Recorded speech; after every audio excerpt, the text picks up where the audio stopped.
When I wake up in the morning light. I'm going to make my own way into work today. I'll be getting a bus and a train. No, it's easier going in a car with me. It's a year since my accident. It's time I started doing things on my own. No, go with Mum. Go for it, Dad. You can do it. I've made my mind up. I'm going to go on my own today. I'm not happy, but I suppose it's your choice.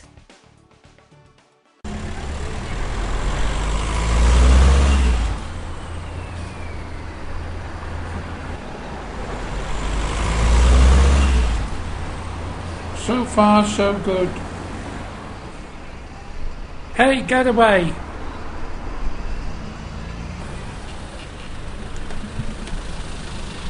Sorry, there's no wheelchair access. It's alright, I'll get the next bus.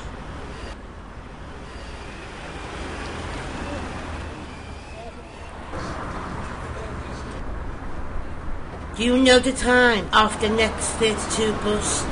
I can't read the timetable in the bus stop. It's too difficult to read anyway, but I know they come every 10 minutes. I wonder if you need help. Alright mate, do you need some help? I can do it myself, thank you very much. You just helped me. You've been offered help by the driver. When you need help, you should take it. Okay, I suppose I'll have to learn to accept help. It was good of the driver to offer. Excuse me, can you face her? She needs to read your lips.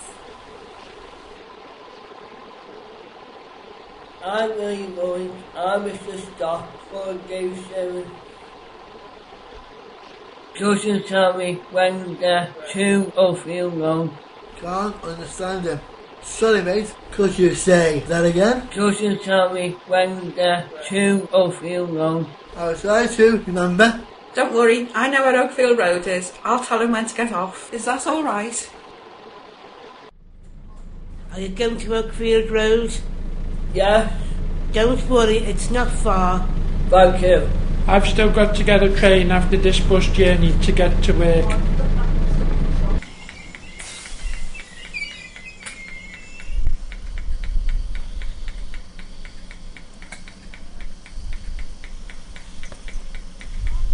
I can't get to the platform. How do I get on the train?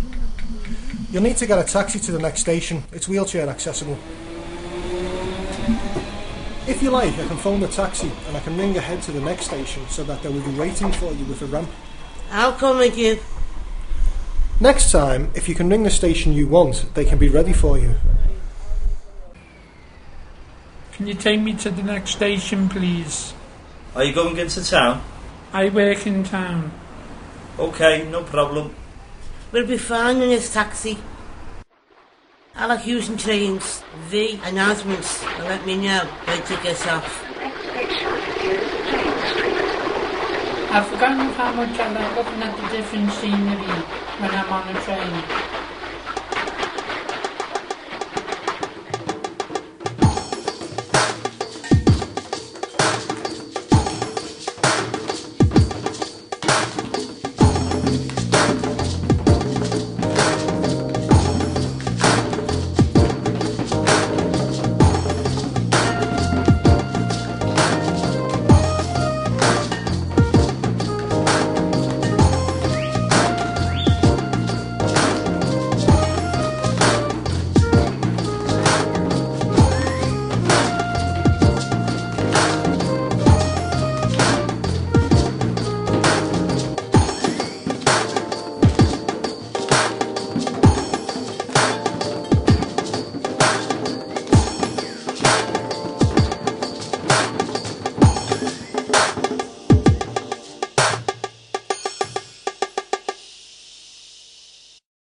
Oh, I like this programme. Let's watch this. Welcome to Oakfield Reports. My name is Denise Barr. Today we have with us 2 bus drivers and a train guard. Would you like to introduce yourselves to our audience? Hello, my name is Ian Hunter. I'm a bus driver with Stagecoach Merseyside. Hello, my name is David Gibson-Beale. I'm a train guard with Merseyrail. Hello, my name is Alan French and I'm a bus driver with Stagecoach Merseyside. Today we are going to talk about communication, difficulties and public transport. Do you find it difficult to know when to ask people with disabilities if they need help? Sometimes it's very difficult to understand whether the people actually need assistance or not. It's not always apparent that people have a disability. I don't personally have a problem with approaching people with disabilities at all. It's a matter of experience. Sometimes it's difficult to know if somebody with visual or hearing impairments may need assistance. However, I feel it's my responsibility to make the first move, and if that person needs assistance, they're happy to accept it.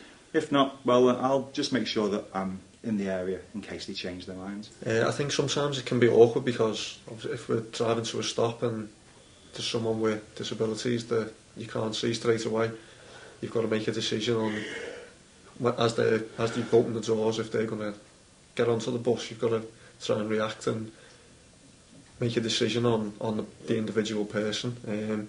Plus we've got a screening between the passenger and ourselves.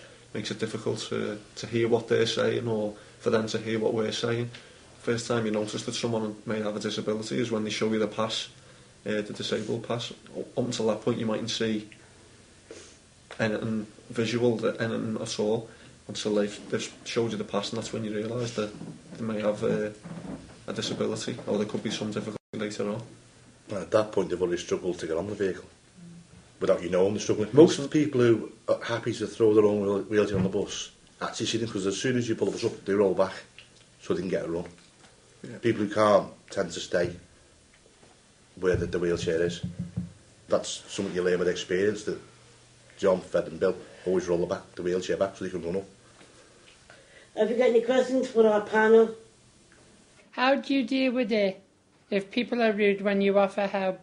If people decline the offer of help, sometimes it's done nicely and politely, say, no, fine, I can manage things. A lot of people, because of the independence side of it, get quite aggressive and really want to put you in your place. I can manage, thank you very much, and put you off. Now, that's their choice, but when they get on the bus and do what they need to do, you're still got to be there in case they need you, because sometimes they do have problems when they get in the bus with the restrictions on the width and stuff. The next person who gets on is a different person. The person's gone past me, I've dealt with them, they don't like it, that's up to them. The next person is another person, and deal with them the same. Do you need help, yes or no? Yeah. Majority of people, by and large, appreciate the help if they need it. If they don't need it, they tell you they don't, and that's how you deal with it. Most people that I speak to are perfectly polite. On the odd occasion, somebody may feel that I'm sort of encroaching on their independence. However, it doesn't put me off speaking to the next person, and it wouldn't actually put me off from making sure that that person is capable of getting off or any further help that they need on their journey. It's something that you get when you work on public transport. People who consider themselves not to have a disability are also rude. It wouldn't put me off speaking to the next person just because somebody's having an off day. When I have offered help, if someone has been rude to me, and most of the time you just let it go over your head. It'd be unfair then to make a judgment on the next person that gets on just because someone else has not been happy. So I think to be professional, you've always got to think of, don't worry about it. If they didn't want help, fine. Keep your eye open just in case they do need it later on. But the next person that gets on, make sure you're offered the help and carry on as normal. This is just a comment for the panel. I used to be a taxi driver a few years ago, and I know from my experience of getting wheelchair passengers in a taxi, it's a really long and difficult process because the space is limited. But we had to sat passengers in, which made it quite safe for them when they were actually inside the vehicle. I know they really do appreciate the fact that you do get out of the vehicle, you do get the ramp down, and you do secure them inside the vehicle. And that's my experience.